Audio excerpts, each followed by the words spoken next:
Então, boa tarde a todo mundo, a vocês todas e todos. E aí, hoje, o, nossa aula de hoje vai ser uma discussão sobre, um debate sobre. Eu não sei se a gente vai conseguir fazer debate, mas vai ser sobre o filme Hipátia de Alexandria. Na verdade, o nome do filme em língua portuguesa é Alexandria, o nome original é Ágora. E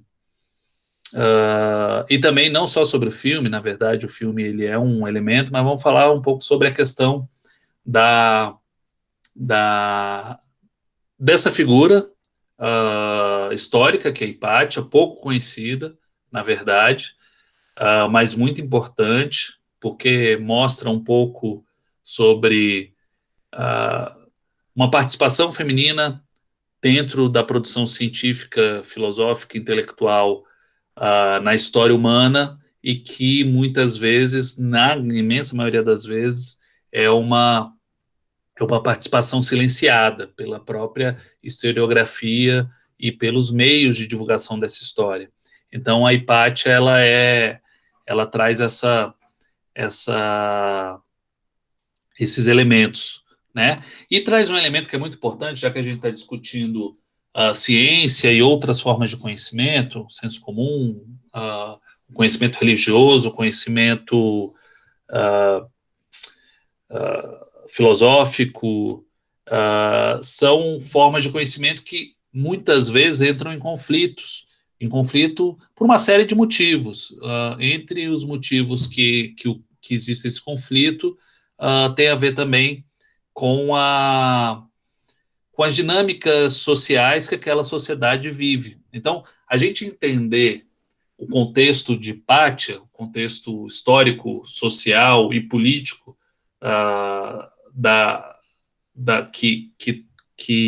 onde está inserido a figura da Hipátia, permite que a gente compreenda um pouco sobre essas dinâmicas como ocorrem. Inclusive, tentar compreender como é que essas dinâmicas podem ou não, né, se essas dinâmicas podem ou não vir a se repetir em momentos diferentes, em novas situações na história humana e na nossa própria sociedade, que aí é mais o nosso objetivo.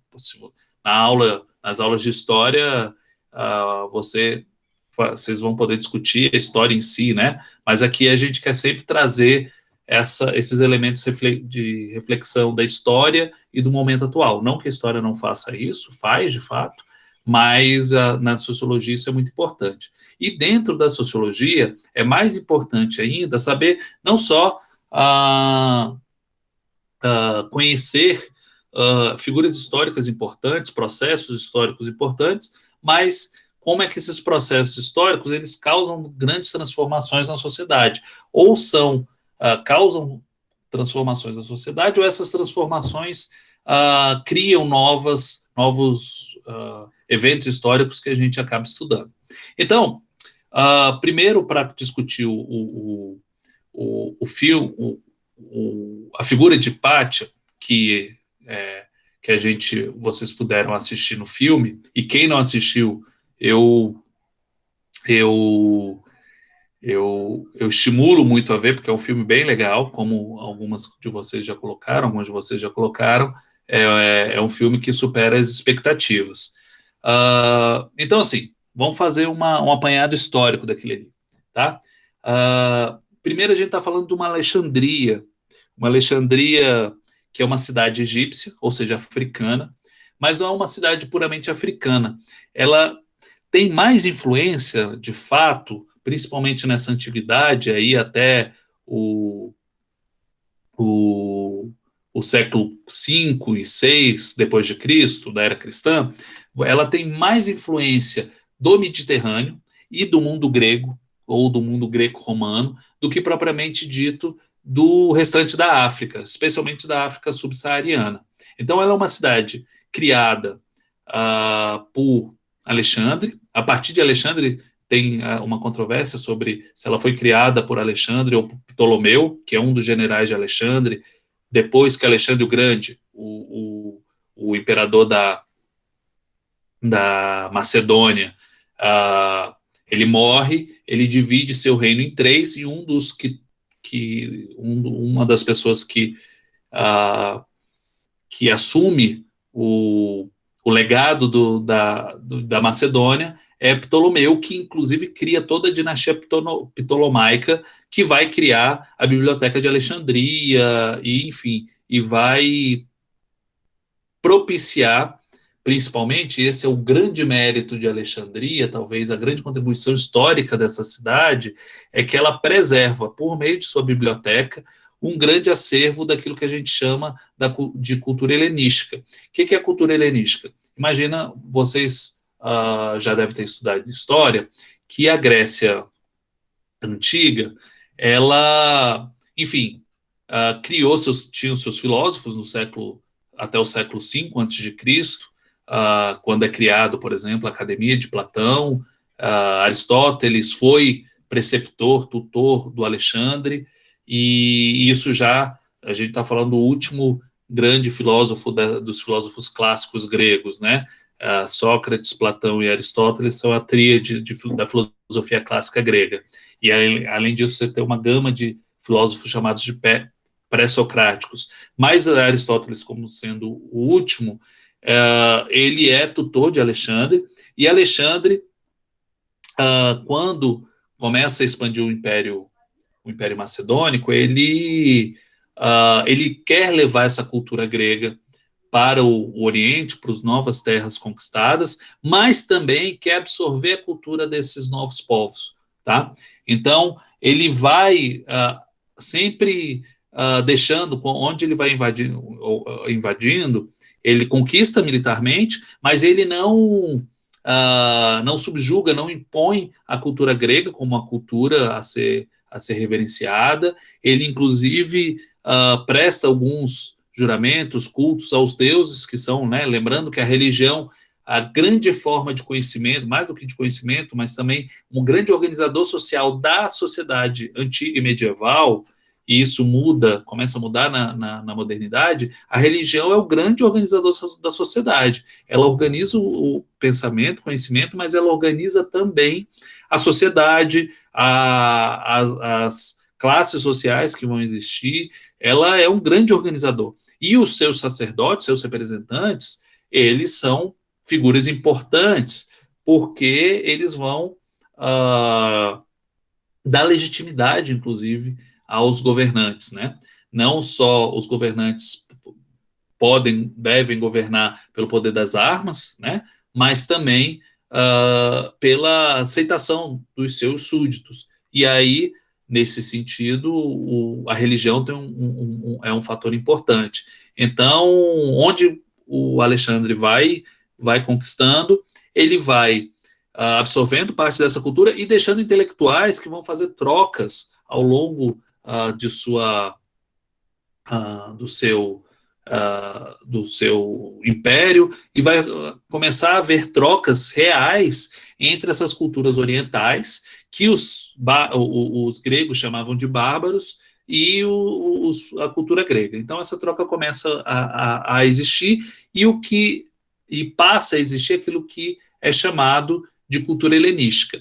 E o grande símbolo dessa cultura helenística, ou o grande centro dessa cultura helenística, se dá a partir de Alexandria, principalmente a partir da morte de Alexandre, onde Ptolomeu, o seu sucessor, né, que é um dos generais que vai reger um pedaço do império, que é especialmente na região ali do Egito, do norte da África. O Ptolomeu, ele cria a Biblioteca de Alexandria. Aí tem também os historiadores tem uma divergência entre se é Ptolomeu II, seu filho, que vai criar a Biblioteca de Alexandria, mas ele começa a comprar, inclusive, né, a Biblioteca de Alexandria começa a comprar os acervos, os livros. Aí a gente não vai falar de livros ainda, mas os escritos de todo o mundo mediterrâneo e oriental também. Então, entre as coisas que a Biblioteca de Alexandria começa a ter de acervo, tem a Torá, por exemplo, o livro sagrado dos judeus, é um dos textos que são um dos textos que são absorvidos pela Biblioteca de Alexandria. E aí tem um fato interessante, é que como é que a Biblioteca de Alexandria constitui seu acervo? Primeiro, o Ptolomeu, ele começou a bancar os sábios, os intelectuais, para viverem em Alexandria, chamar e pagar para eles morarem em Alexandria. Então, começou a sustentar esses sábios, esses intelectuais, para que essas pessoas pudessem fazer seus estudos, suas pesquisas lá, inclusive transcrever os escritos que eles tinham. A grande biblioteca que existia até essa época estava localizada na Academia do Platão, que existia em Atenas. Mesmo depois que o Platão morre, essa academia continua existindo, ela vai existir até, se eu não me engano, o imperador Justiniano, já no século V depois de Cristo. Então ela dura do século V antes de Cristo até o século V depois de Cristo. Ela dura aí 1000 anos, né? Talvez a biblioteca mais longeva, ou a universidade, instituição de ensino mais longevo do mundo, é a Academia Platônica. Mas a Biblioteca de Alexandria vai crescendo, e aí vai crescendo pagando esses sábios para estarem lá, comprando textos que estão disponíveis no mundo mediterrâneo e no mundo oriental, e também ali a Alexandria fica, como vocês devem ter visto no filme, ela fica ali no mar Mediterrâneo, no norte do Egito, e ali era um centro comercial muito importante, porque era na desembocadura do Rio Nilo. Então era o ponto de contato entre o Egito Profundo, cidades importantes como Siena e Mênfis, no Egito Antigo, eles desembocavam em Alexandria, então era um importante centro, porto comercial. E durante a dinastia ptolomaica, a biblioteca, todo navio que aportava em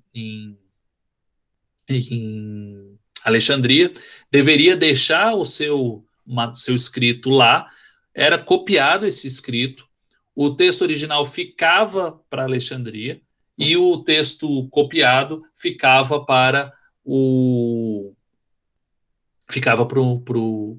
navio, ele podia seguir viagem, ou seja, a biblioteca se apropriava, no final das contas, desse material, desse texto, desses livros, desses pergaminhos que tinham desses papiros, na verdade, que tinha na Biblioteca de Alexandria. E aí tem um outro fato interessante, porque para a produção desse material bibliográfico, eles consumiam muito papiro. Então, papiro era matéria-prima, né? O papiro é uma planta típica, né, ali da região, e que os egípcios utilizavam para fazer papel, um tipo de papel, né? É um tipo de papel mesmo, do jeito que a gente conhece, ele é uma invenção chinesa, né? Mas até então, a principal forma de escrita, né, de material utilizado para os escritos eram os papiros. Além dos papiros, você tinha os códex, que eram códices, que eram escritos em madeira, ou os escritos em paredes, em estruturas pedras, em estruturas mais duras. Mas em estruturas moles e leves, que poderia ser carregado de um lado para o outro, o principal era o papiro.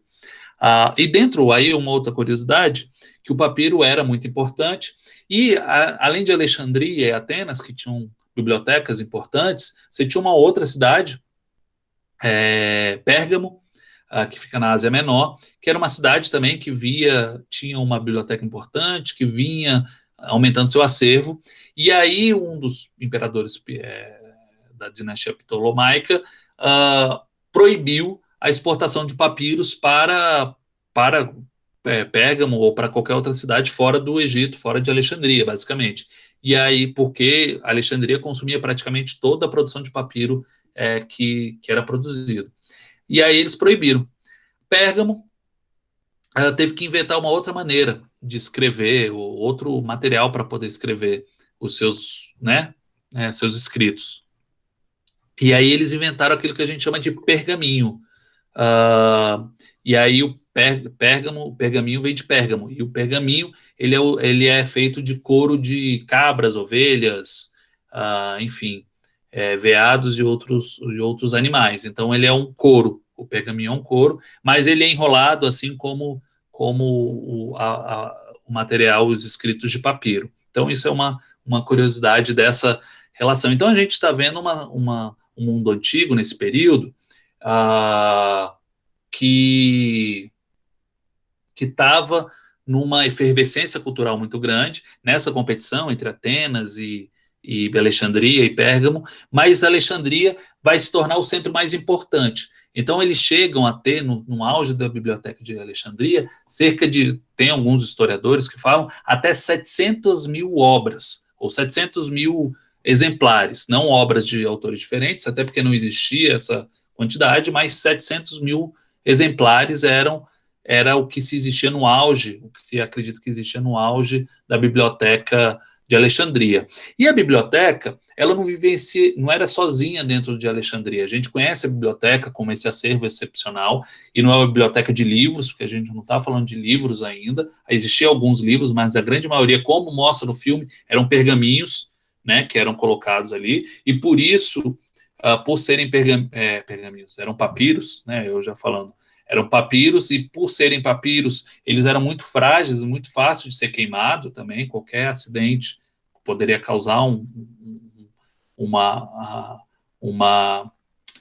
incêndio maior. E aí eles vivenciam o seu auge até o século, mais ou menos século II a.C., antes até mesmo da invasão romana, né? Antes do Império Ptolomaico desabar. E aí esses estudiosos falam em 700 mil livros, só que não existia só a biblioteca. A biblioteca era parte de um mundo intelectual muito efervescente, que era centralizado pelo que é conhecido como museium, ou museu. E o museu de Alexandria não era o museu que a gente conhece hoje, né, que é a sede de um acervo em que as pessoas vão visitar esse acervo. Então, o Museu de Alexandria é, na verdade, a Casa das Musas, tá? Então, por ser a Casa das Musas, as musas eram que inspiravam as pessoas a refletirem, a discutirem e a produzirem conhecimento. Numa das cenas do filme, que vai mostrar, não é nem a Biblioteca de Alexandria, mas é o templo do Serapeu, é o Serapeu, o templo de Serapis. Ele mostra o teto abobadado com 10 imagens, e provavelmente ali não dá para dar, o foco não coloca, não é muito bom ali, mas provavelmente a gente está falando de 9 ou 10 musas que protegem enfim, o conhecimento, né, que fazem a proteção do conhecimento. Então, o que acontece? Então, o museu é o centro de atividades. Essa Casa das Musas é o centro das atividades intelectuais e inspira as pessoas. E é ali nesse museu, da qual faz parte a biblioteca, com seus 100 mil, 200 mil, 700 mil exemplares, surge aquilo que hoje, né, surge essa efervescência cultural, intelectual, científica, que estava muito, que foi muito importante dentro desse período do mundo antigo. Então, isso dentro do museu. O museu, na verdade, né, o Museu de Alexandria, o Museu de Alexandria, era, na verdade, uma universidade, como funciona hoje uma universidade. Tinham pessoas de várias origens do mundo mediterrâneo e que iam para lá estudar, né, nesse museu. Entre as pessoas que fizeram história e que foram muito importantes nesse mundo antigo, que estudaram em Alexandria, nós temos o Arquimedes, que é o pai da engenharia, Aristarcos de Samos, que é tratado num filme que propôs o sistema heliocêntrico do universo, tá? Então, que que apesar do modelo foi o Ptolomeu, o próprio Ptolomeu, que propõe um modelo de que a Terra é o centro do universo, enfim, dentro do mundo romano, principalmente, e Roma querendo se colocar como o modelo perfeito, foi o modelo adotado, mas o Aristarco é um dos que propõe um sistema heliocêntrico. Calímaco, que é um famoso poeta, crítico e literato, Erasístrato, que é um médico, fundador da Academia de Medicina de Alexandria, junto com Herófilo, eles avançam muito na questão da medicina, ultrapassando Hipócrates, por exemplo, o grego, mas já nesse momento já sofrendo problemas para poder fazer o avanço na medicina. Surgiu um outro filme chamado O Físico, eu acho que é O Físico, que é o nome em português, que trata de um cristão né, na Idade Média, que mora na Inglaterra e que quer conhecer medicina. E ele vai para o Oriente estudar medicina, e enfim, aí é bem interessante o filme, vai mostrando como é que a medicina era algo completamente empírico, ou a partir do senso comum, sem estudo, no Ocidente, na Europa, e que no Oriente que vai se desenvolver uma ciência médica, mas também uma ciência médica, isso no mundo árabe muçulmano, mas uma ciência médica também que enfrenta algumas barreiras éticas e morais, que, por exemplo, impedia que se estudasse anatomia humana utilizando corpos, né, de pessoas mortas, porque o corpo era sagrado e não poderia ser violado. Então, muito do avanço da medicina que se deu a partir disso aí é em decorrência desses estudos de anatomia humana, mas que foi muito dificultado por essas questões éticas e morais que não deixaram a medicina avançar. E aí a gente tem uma história em que dentro de Alexandria já algumas pessoas, inclusive, ultrapassaram Hipócrates e tinham noção da anatomia humana de maneira mais aprofundada e correta do que seus antecessores, ou pessoas de outros lugares, e mesmo séculos depois. Por exemplo, uma das coisas, Aristóteles acreditava que o cérebro humano ficava na barriga, né? Ou seja, a mente, a racionalidade vinha da barriga e não da cabeça, né?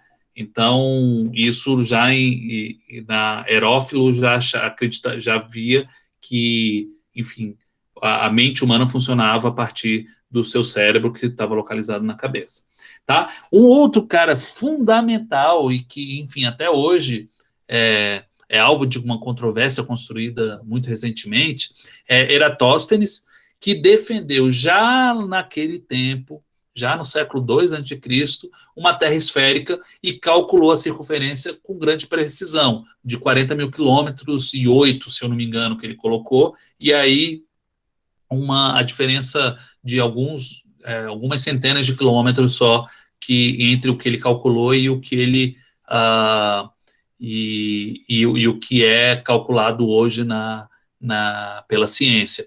Mas olha só o Eratóstenes, o que ele fez. Uma das coisas que é interessante da ciência, ele vai defender que a Terra é esférica, e aí o Eratóstenes dentro do filme, ele é citado tanto Aristarco quanto Eratóstenes, eles são citados pela Hipátia e por outros intelectuais da época.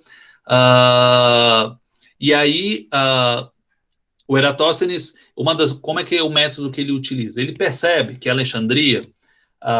Alexandria, o Sol, quando atingiu o zênite, ou seja, o ponto mais alto do céu, ele, em determinada época do ano, solstício de verão, quando você estava no templo ou em algum ambiente em que você tem exatamente acima um buraco onde dá para ver o céu, o sol não era visto, não em Alexandria, onde ele morava, mas era visto em Siena. Aí ele falou, como é que o Sol, nesse mesmo dia do ano, ele é visto em Siena, que ficava ao sul, ali perto, um pouco depois de Mênfis, ao sul de Alexandria. Como é que o Sol é visto nesse mesmo dia do ano por meio por um buraco que fica a 90 graus, fica exatamente em cima, e não é visto aqui de Alexandria? Ele falou, isso não faz sentido no modelo de terra plana. E aí ele vai bolar o modelo de terra esférica. Mas aí ele vai perceber que há uma diferença entre as sombras do Sol, né, em zênite nesse mesmo período do ano, entre Siena e Alexandria, e ele vai calcular a distância, o tamanho dessa sombra dentro de um obelisco, por exemplo, em Siena e em Alexandria. E aí ele manda um medidor, um camarada que faz a distância, conta a distância entre cidades, entre as localizações, que existiam profissionais que faziam esse tipo de medição, andando com passos, são pessoas que têm os passos, né, que calculam os passos de maneira muito precisa, e ele paga uma pessoa para poder ir de Alexandria a Mênfis. A Mênfis não, a Siena. E aí calcula essa distância entre Alexandria e Siena, calcula o tamanho da sombra, faz os cálculos utilizando o teorema de Thales, se eu não me engano, e aí chega no tamanho da circunferência da Terra. Isso tudo utilizando a trigonometria, como o Lucas está chamando a atenção, se utilizando de métodos matemáticos, que depois é retomado e ensinado por Hipátia. Tá? Então a gente tem essas figuras que estudaram na biblioteca, né? Não na Biblioteca de Alexandria, mas no museu, da qual a Biblioteca de Alexandria fazia parte. E nessa Biblioteca de Alexandria, acervos importantíssimos, como os de Arquimedes, estavam localizados, e de outros que se perderam em alguns incêndios que aconteceram ao longo dos anos. Então, Hiparco, por exemplo, é o fundador da trigonometria. Euclides também estudou, pai da geometria, também estudou e ensinou em Alexandria. Um matemático chamado Papo também estudou em Alexandria. Heron, que é o pai da mecânica, Heron criou a primeira máquina, isso no século I ou II a.C., ele criou a primeira máquina a vapor. Olha que interessante, que depois vai revolucionar o mundo, né? Não essa máquina do Heron, mas enfim, ela é aprimorada, mas é a máquina a vapor que vai ser o grande motor da Revolução Industrial que revoluciona o mundo. Né? A gente conhece o mundo que a gente vivencia hoje, é totalmente diferente a partir dessa invenção da máquina, bom, enfim, uma série de mudanças sociais, mas em termos de invenção, talvez a invenção mais importante seja a máquina a vapor. E isso tudo aconteceu nesse período de auge da Biblioteca de Alexandria e do museu. Esses intelectuais acabaram indo embora durante o reinado de Ptolomeu VIII, em virtude de guerra de sucessão. Guerra de sucessão é uma merda, assim, porque quem perde, aquelas pessoas que apoiam quem perdeu, acaba sendo expulso por quem ganhou. E foi o que aconteceu em 145 a.C., quando a Biblioteca de Alexandria foi destruída, inclusive, isso, e o Ptolomeu expulsou os intelectuais. Então, a gente tem, tanto no museu quanto na Biblioteca de Alexandria, passaram por um período depois disso de muita decadência. Ela foi destruída, a biblioteca, algumas vezes, inclusive uma das vezes que foi destruída foi por acidente. Júlio César, lá por volta do ano 40, 50 a.C., ele destrói por acidente, ele vai causar um incêndio no porto, esse incêndio se alastra, atinge um prédio da Biblioteca de Alexandria, perde-se algumas obras aí. Em outros momentos, invasões e guerras que a Alexandria se meteu, a Biblioteca de Alexandria também é atingida e ela perde parte de seu acervo. Com a Biblioteca de Alexandria e o Museu em Decadência, o lugar que assume parte do acervo da biblioteca e que também é importante para os estudos intelectuais é a Biblioteca do Serapeu, que é o que aparece no filme Alexandria. No filme Alexandria não aparece a biblioteca em si, tá? Mas o Serapeu, que é o templo de Serapis, que é um deus protetor da Alexandria, que tem raízes uma mistura entre o Egito, os deuses egípcios, Osíris, se eu não me engano, e Zeus, o deus, né, o grande deus grego. Então, Serapis, esse deus protetor de Alexandria, ele esse templo em homenagem a Serapis, ele se torna um grande centro de estudos, além de um templo de culto, que é o templo que em 391 é destruído por uma multidão de cristãos, uma multidão de cristãos em virtude já desses conflitos religiosos que já existem nesse momento. Lembrando que Roma tem um período também, Roma passa por uma série de conflitos, desde isso já estamos falando do século IV, mas desde o século III, uma série de conflitos, e a religião cristã ela vai crescendo, se tornando inclusive primeiro, por Constantino, ela deixa de ser proibida, tá?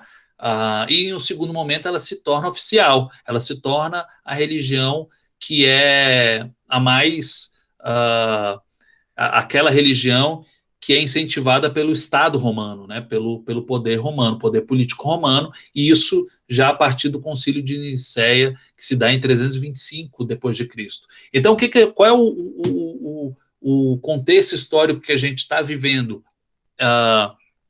nesse momento aí em Alexandria? Primeiro, um mundo intelectual que está em decadência, tá? Em segundo lugar, conflitos religiosos a partir do crescimento da religião cristã, que vai, primeiro, ela sai de ser uma religião perseguida pelo Império Romano, tá? Que ela é isso que ela é até Constantino, e passa a se tornar, a partir do concílio de Nicéia, a religião oficial, em 325, a religião oficial do Império Romano, passando por um momento aí Juliano, que em 370, eu acho, 80, ele retoma, ele tira o cristianismo como religião oficial, enfim. Mas Roma, a grande questão é que o Império Romano, entre o período de Justiniano e o Concílio de Nicéia, e até mesmo até 390, até 412, quando Hipátia morre, ela é uma sociedade muito cosmopolita, né, o Império Romano, e de múltiplas religiões no seu interior. Só que a partir do momento que o cristianismo vai ganhando esse poder e se infiltrando dentro do Estado romano, o poder dos bispos e dos patriarcas, a gente está falando, por exemplo, Alexandria, a gente não está falando da figura de bispo, mas de patriarca, que é a figura do Teófilo e depois do Cirilo, são figuras importantes, não só do ponto de vista religioso, mas começa a exercer cada vez mais importância política. Tá? Então, esse momento de conflito entre uma religião nova, né, uma religião em ascensão, e um império que está em decadência, que está sofrendo, inclusive, com invasões bárbaras. Esse é um momento de conflito que se estabelece. E é nesse contexto de conflito que Theon, pai de Hipátia, cria uma escola neoplatônica, tá, ligada à Biblioteca do Serapeu, e depois ele, inclusive, se torna... se eu não me engano, ele é diretor do museu, na verdade. Então, Theon se torna diretor do museu e cria uma escola neoplatônica onde Hipátia vai lecionar, basicamente. E aí Hipátia se torna diretora dessa escola neoplatônica, e ela tem ela gera um fascínio, e ela é muito inteligente, muito boa professora, e exerce uma influência muito forte entre a elite de Alexandria, entre os quais tem Orestes, que se torna prefeito da cidade, e, e o bispo que agora eu não me lembro o nome, mas o bispo que ela também dá aula. Então, a Hipátia, ela não é exatamente pagã, ela, na verdade, ela exerce uma espiritualidade, ela não é nem ateia, ela exerce uma espiritualidade baseada em Plotino, que é dentro do neoplatonismo, basicamente filosófica, né, essa espiritualidade, e aí ela não exerce, ela não presta culto aos deuses antigos, aos deuses romanos ou aos deuses egípcios, mas ela está e ela exerce uma influência muito grande entre pessoas cristãs, inclusive como Orestes, como o bispo que aparece no filme, que agora me fugiu o nome, e ela tem uh, uma importância acadêmica, mas também uma importância política. E aí vamos falar um pouco da importância acadêmica da Hipátia. Ela é uma pessoa que, a partir dessa postura questionadora, ela não aceita a resposta dada. Eu acho que é muito importante a gente pensar nisso. Ela exerce tem essa subjetividade filosófica, matemática, científica, e isso faz parte da constituição dela. Ela não aceita nenhuma resposta dada, então ela questiona tudo, inclusive as próprias verdades que ela acredita. Então você vê, inclusive no filme, ela se auto-questionando de maneira muito constante, tá? Sobre, bom, né, uma das coisas. Então, se aquele momento, assim, como Hipátia não deixou escritos, ou se deixou escritos, eles foram destruídos, tá? Junto com as destruições que ocorreram do acervo de Alexandria, o que você tem de informações sobre Hipátia é sobre pessoas que remetiam a Hipátia, ou principalmente momentos posteriores, mas que remetiam a Hipátia, falavam sobre Hipátia, tá? Então, por exemplo, o fato dela chegar ao modelo de translação da Terra em elipse é algo que, enfim, o filme tomou uma liberdade de fazer, é algo possível, mas não é algo documentado, tá? É algo possível, pode ser que ela tenha chegado a essa conclusão. Mas, dentro do filme, dessa postura dela, eu acho que é algo possível de ter ocorrido. Ela não deixou nenhuma obra falando sobre isso. Até no filme mostra que ela vai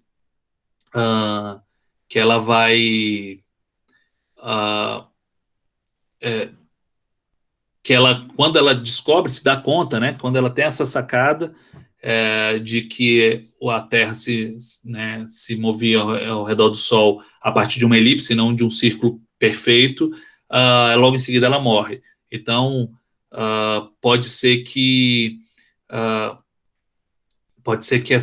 ela tenha chegado a essa conclusão ou não, mas, enfim, ela tem uma postura altamente questionadora e ela testa suas hipóteses. Isso é uma questão muito importante. Ela é uma testadora de hipóteses. Ela tem uma hipótese, ela tem uma ideia, e ela vai estar, agora eu tenho que provar que essa ideia ela está certa. Então, ela vai testar essa sua hipótese. E se a hipótese se mostrar errada, ela vai abandonar essa hipótese e tentar criar outra. Então, a gente já está falando de um método científico, tá? Lembrando que o método filosófico e o científico estão casados nesse período, né?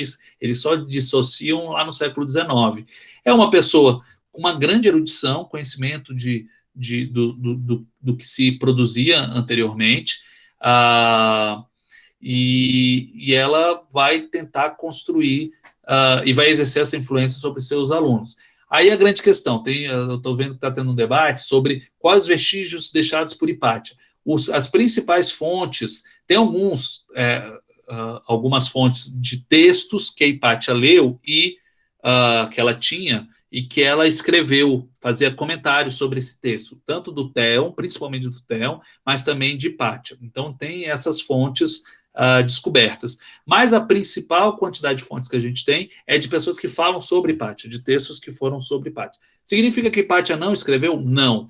Na verdade, muita coisa desse período se perdeu. Então, a Alexandria foi invadida, houve essa querela dos cristãos com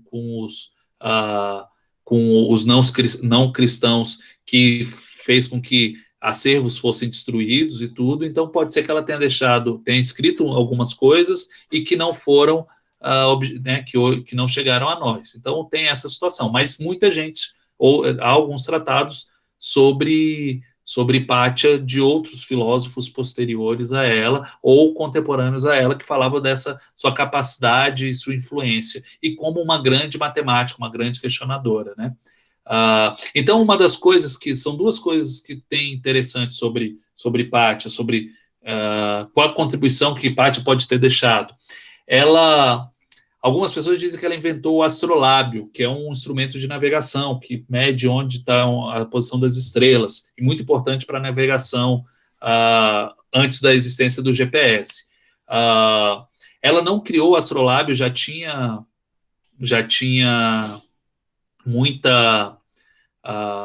um astrolábio sido inventado antes, mas o que se tem de registro é que ela aprimorou o astrolábio que se tinha antes. Inclusive mostra ela em algumas das cenas do filme mexendo com o astrolábio e tal. Então é uma, digamos assim, é um instrumento aprimorado pela Hipátia.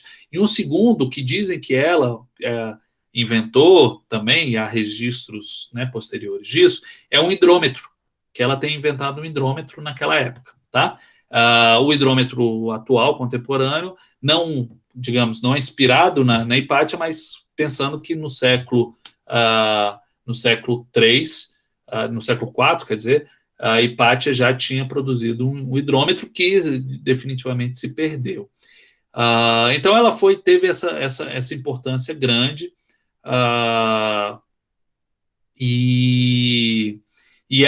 enfim, tem uma série de questões que vocês estão fazendo aqui que eu posso dar uma olhada em algumas. Bom, a história é muito fascinante. Vocês estão falando um pouco sobre história. A história é muito fascinante, que você vai juntando vários pedacinhos. Você não consegue montar um quebra-cabeça completo, mas você chega a uma imagem possível a partir de vários fragmentos que você vai coletando. Principalmente história antiga é muito o que a gente sabe muito a partir desses fragmentos, sejam documentais com os papiros, pergaminhos, etc., os livros antigos, seja por meio de objetos arqueológicos que vão retratar um período. Então, a partir desses fragmentos, as pessoas vão reconstituindo, os historiadores vão reconstituindo o passado. A partir da luz, inclusive tendo em vista o que a gente pensa sobre o passado no presente, tá? Então, isso é muito fascinante. E é por isso, por ser muito fragmentária, especialmente a história antiga, e passível de interpretação, e aí a gente está falando de história nova, mesmo de história nova, há sempre novas interpretações sobre o mundo antigo. Então, às vezes eu estou falando uma situação aqui da Hipátia, da Biblioteca de Alexandria, do museu e do Serapeu, e daqui a 5, 10 anos vocês vão ouvir outra versão e falar assim, mas o professor tinha falado alguma coisa, mas é porque isso. A ciência histórica, assim como outras ciências, elas vão se construindo e vão se baseado em fatos, de fato, né? Mas ela é fragmentária e ela vai evoluindo a partir de novas descobertas em cima desses vestígios que vão sendo deixados pelos nossos antepassados, né? Bom, e qual seria o legado de Hipátia, né, se ela tivesse sobrevivido? Bom, antes de falar sobre o legado, pretendo terminar aqui em 10 minutos, tá, gente? É porque eu sei que eu já passei, mas o assunto é interessante e vocês estão muito participativos. Dentro do contexto da época, de Alexandria, do mundo greco-romano, do mundo romano, algumas coisas, aspectos sociais que a gente tem que levar em consideração. Primeiro é o lugar da mulher na sociedade antiga, tá? especialmente vindo da Grécia, pensando em Roma e especificamente em Alexandria. Na Grécia Antiga, na Grécia de Platão, Aristóteles, provavelmente uma figura como Hipátia não poderia ter nascido, porque não era permitido que mulheres participassem dessa vida pública, como Hipátia de fato participava em Alexandria. Em Roma, do mesmo jeito. Então, Alexandria, apesar de ter essa inspiração greco-romana, né, ter essa inspiração grega, ser fruto dessa inspiração grega e estar sob domínio romano, Alexandria é uma cidade egípcia. E aí a gente tem que pensar que uma das grandes figuras, talvez dos nomes mais conhecidos do Egito desse período, é Cleópatra, uma mulher. E que alguns falam assim, Cleópatra teve relações com Marco Antônio, conheceu Júlio César e tal, e aí a Cleópatra acaba sendo uma figura até sexualizada nesse sentido, mas Cleópatra foi uma liderança muito importante no Egito naquele momento, né? Herdeira desse Egito ptolomaico, e Cleópatra conseguiu governar o Egito e dar uma importância ao Egito que poucos governantes, e dar autonomia ao Egito que nenhum governante sob o jugo de Roma conseguiu. Então, a figura de Cleópatra mostra que a posição da mulher no Egito, isso em particular em Alexandria, poderia ser diferente da posição da mulher que a mulher tinha em Roma e na Grécia Antiga. E por isso Hipátia foi possível em Alexandria e não seria possível, provavelmente, como, enfim, não há muitos relatos, em outros locais. Isso é uma questão. Outro ponto é que Hipátia, como Wagner está lembrando aqui, ela era parte de uma elite romana, né, egípcia, e por ser parte dessa elite, inclusive a ciência, toda essa filosofia era feita pela elite. E aí entra uma situação importante, uma elite, inclusive escravocrata, né, e que entra em conflito com um povo, uma população que é subjugada pelo Império Romano e que vai abraçar o cristianismo como religião. Então, os cristãos, eles vinham, sobretudo, da que a gente chama de plebe, de pessoas que não eram da elite e que... não, vamos lá, plebe é uma coisa e os escravos são outras, inclusive, são classes sociais diferentes, mas o cristianismo, ele primeiro se espraia entre parte da plebe e também entre grande parte dos escravos que vão adotando a religião cristã, tá? E aí, a partir desse momento que ele sai dos escravos e se torna muito importante entre a plebe, ele começa a entrar dentro da elite, e a plebe romana, o povo romano livre, era o que sustentava, em certa medida, economicamente, socialmente, politicamente, o Estado romano. Era quem pagava o grosso dos tributos e tudo. Então, os romanos da elite política tiveram que se adequar a essa nova religião que estava surgindo e se utilizar dessa nova religião para estabelecer seu domínio sobre a população. Só que quando eles vão adotando isso, a religião cristã, que é uma religião de conversão, e essa é uma característica até sociológica de uma religião que ela busca uma situação do cristianismo, por isso, e do cristianismo e da religião muçulmana, e por isso, muitas vezes, ela entra em conflito com outras religiões, é porque tanto a religião cristã quanto a religião islâmica, elas são religiões que falam assim, olha, eu detenho a verdade e eu tenho como missão espalhar minha verdade, né, o evangelho, a boa nova. E aí, dentro desse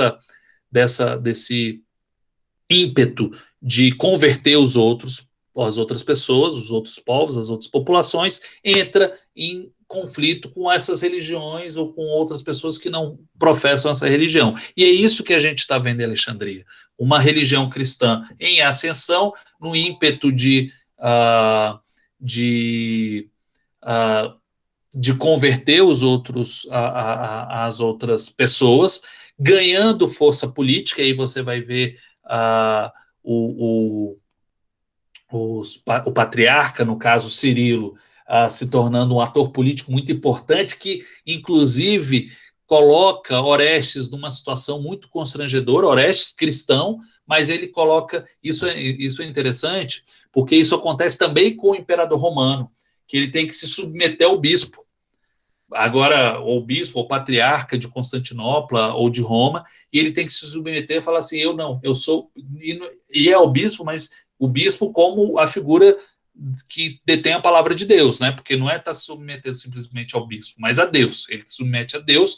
Quem é o representante de Deus na Terra, que pode, por quem Deus fala, é o bispo, é a figura de autoridade. Então ele tem que se submeter a esse bispo, especialmente o bispo de Roma ou o bispo de Constantinopla, quando Constantinopla ganha uma projeção muito grande. Então, o prefeito da cidade tem que se submeter ao bispo. Quando não se submete, no filme mostra isso, o bispo, né, o patriarca Cirilo, fala assim, ele não se submete porque ele é influenciado por essa mulher, que é uma bruxa, que influencia ele e que não deixa a religião cristã se espalhar da maneira como deveria. Então, nesse sentido, a cristandade vê Hipátia como uma inimiga. Existem até controvérsias se o Cirilo mandou matar Hipátia ou não, ou se foi a população, uma parcela radicalizada que fez isso sem a ordem ou o consentimento de Cirilo, que se tornou santo depois, tá? São Cirilo, aquele camarada lá. Então, a Hipátia, ela representava isso, essa dificuldade do cristianismo, inclusive, se disseminar como uma religião de todos. E aí, o outro conflito, que é muito importante dentro de Alexandria, que mostra no filme, é entre judeus e cristãos. O primeiro conflito que mostra que é quando o Serapeu ele é destruído, logo mais ou menos no início do filme, até a primeira metade do filme, o Serapeu é destruído. O Serapeu é esse templo egípcio, né? Do deus Serapis. Ele é destruído, os cristãos tomam conta e os pagãos são relegados, basicamente. E aí ainda tem uma população de, sei lá, 30, 40 mil pessoas que são judias.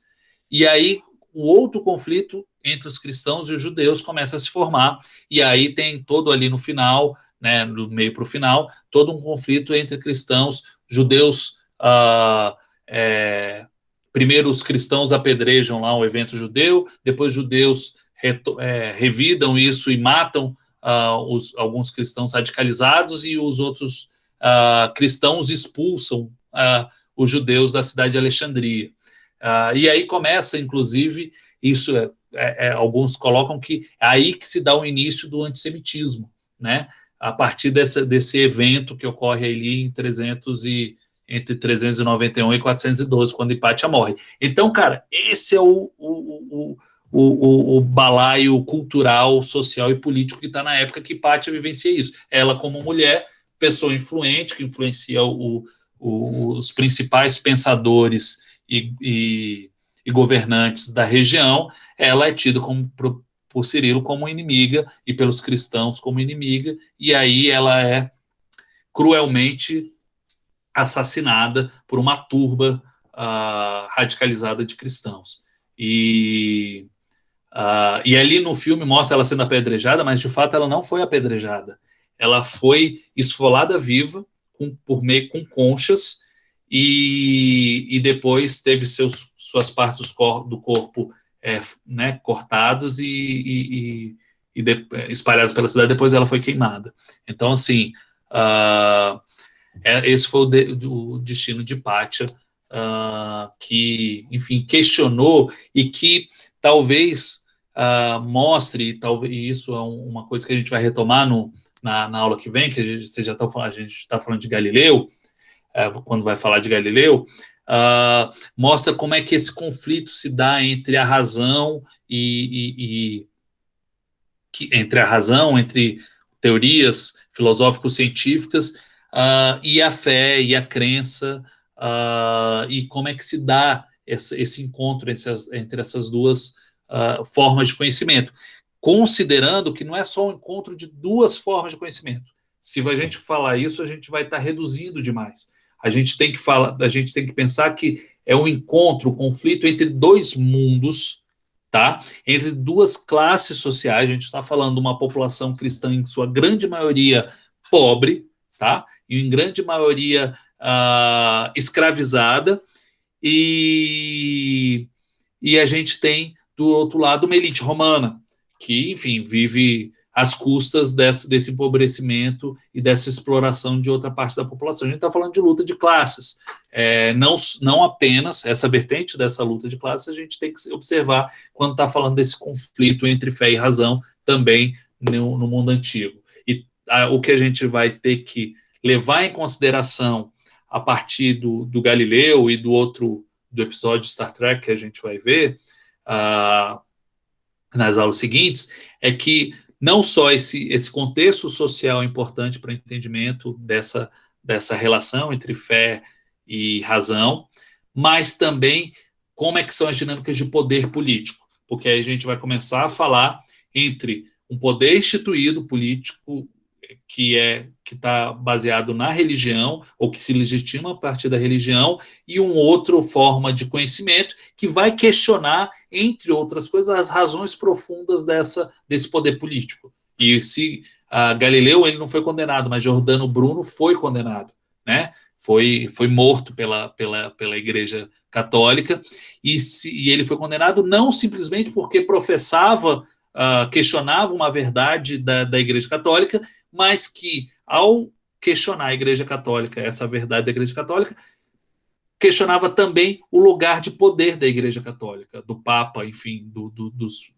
das pessoas que dominavam. Então, esse é o contexto que a gente tem que levar em consideração quando vai estudar essas questões, tá bom? Bom, gente, é isso que eu queria falar para vocês hoje. Desculpa pelo horário, passei bastante, né? A gente falei que ia começar de 5 até 5h40, mas eu acho que o filme é interessante, os materiais que eu deixei para vocês é interessante, dá uma boa discussão, um bom debate em relação a isso. E eu vi que o debate aqui de vocês pelo chat foi sensacional. Pena que eu não consegui acompanhar, porque se eu vou acompanhando o debate de vocês, eu não consigo falar, vou só toda hora me interromper. Quem for acompanhar depois o vídeo no YouTube vai ficar vendo um negócio meio fora de contexto. Mas então é isso, eu vou parar a gravação aqui, se vocês quiserem falar alguma coisa, sintam-se à vontade. Pessoal,